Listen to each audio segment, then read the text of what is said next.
ஸ்ரீமதி ராமானுஜாய நமः. வசுதேவசுதம் தேவம் கம்சச்சாணூரமர்தனம் தேவகீ பரமானந்தம் கிருஷ்ணம் வந்தே ஜகத்குரும். நாள்தோறும் பகவத்கீதையில் கர்மயோகம் ரொம்ப சுலபமானதுன்னு சொன்ன பகவான், கர்மயோகம் செய்கிறதுனால என்ன, நம்மளை எந்த ஒரு நிலைக்கு கொண்டு போய் அதை நிறுத்தும் அப்படின்றத அழகாக 7வது ஸ்லோகம் மூலமாக சொல்லியிருக்காரு 5வது அத்தியாயத்தில். அந்த ஸ்லோகம் மூலமாக நம்ம ஒரு கர்மயோகிக்கு உண்டான படிக்கட்டையும் பார்த்தோம். முதல்ல கர்மயோகம் செய்ய செய்ய யோக யுக்தக, அடுத்து விசுத்தாத்மா, அதாவது மனசு தெளிவடையுது, எந்த அழுக்குகள் தோஷங்கள் இல்லாமல். அடுத்து அதனால் மனசை ஜெயிச்சவங்க தங்க கட்டுப்பாட்டுக்குள்ளே வந்தவங்களா ஆயிடுறாங்க, விஜிதாத்மா. அடுத்து மனசு எப்போ கட்டுப்பாட்டுக்குள்ளே இருக்கோ அப்போ இந்திரியங்கள் புலன்களும் கட்டுப்பாட்டுக்குள்ளே வந்துடுது, அதுதான் ஜிதேந்திரியக. இப்போ இவ்வளோ நடந்த பிறகு என்னாகும், சமதர்சனம், எல்லாத்தையுமே சமமாக பார்க்கக்கூடிய மனநிலை வந்துடும்ன்றது தான் இந்த அழகான படிக்கட்டு. இப்போ அடுத்து கர்மயோகம், முதல்ல இந்த கர்மயோகத்தை தொடர்ந்து செஞ்சுட்டே வந்தால் தானே இந்த ஒவ்வொரு படிக்கட்டாக நம்ம வர முடியும், சமதர்சனத்துக்கு வர முடியும். அப்போ கர்மயோகம் செய்கிறதுக்கு முக்கியமான ஒரு விஷயம் பகவான் என்ன சொல்லியிருக்காரு, நான் தான் செய்கிறேன்ற அந்த எண்ணம் இருக்கக்கூடாதுன்னு சொல்லியிருக்காரு. அந்த எண்ணத்தை எப்படி நம்ம வரவழைச்சிக்கிறது, அவர் சொல்கிறது புரியுது, இருந்தாலும் நம்ம ப்ராக்டிக்கலாக நம்ம செயல்முறையை படுத்தணும்னு பார்க்கும்போது எப்படி அதை நம்ம கொண்டு வர முடியும் நம்ம மனசுக்குள்ளே அப்படின்னா, அதைத்தான் ரொம்ப சுலபமாக 8வது ஸ்லோகம் மூலமாகவும் 9வது ஸ்லோகம் மூலமாகவும் சொல்லியிருக்காரு. பார்க்கலாம்.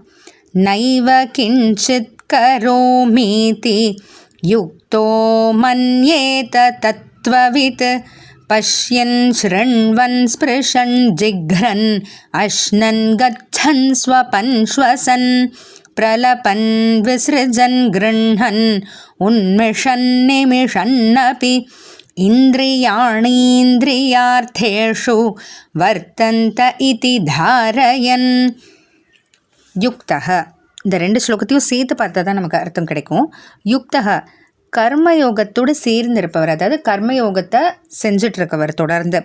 தத்துவவித்து, ஆத்மாவை பற்றி உண்மையாக தெரிஞ்சு வச்சிருக்கிறவர்.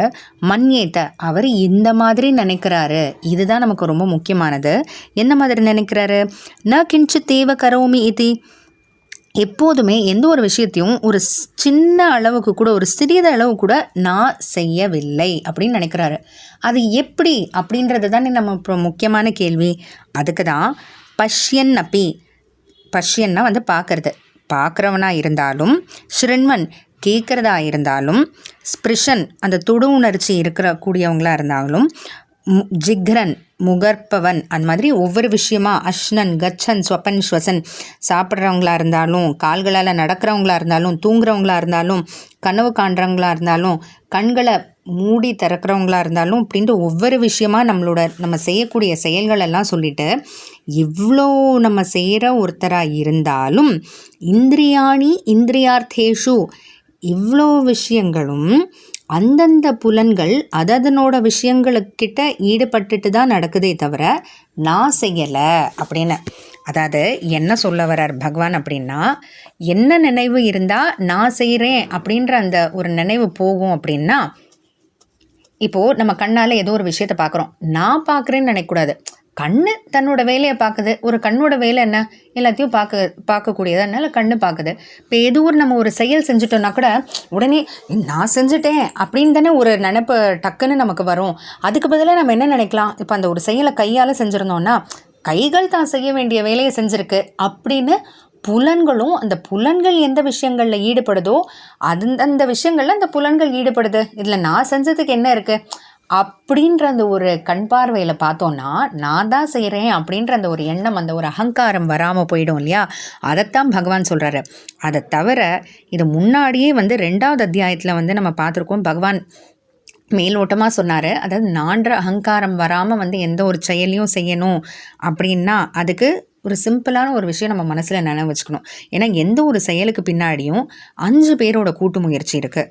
அதாவது நமக்குள்ளே இருக்கிற ஆத்மா, ஜீவாத்மா, அப்புறம் பரமாத்மா பகவான், புலன்கள், நம்ம உடல், ஏன்னா அந்த உடல் இல்லாமல் எதுவுமே செய்ய முடியாது, பிராணவாயு, பிராண, அபான, வியான, உதான, சமான சொல்லக்கூடிய இந்த பிராணவாயு, இந்த பிராணவாயுவோட ஓட்டம் இருக்கிறதுனால தான் நம்மளால் செயல்பட முடியுது.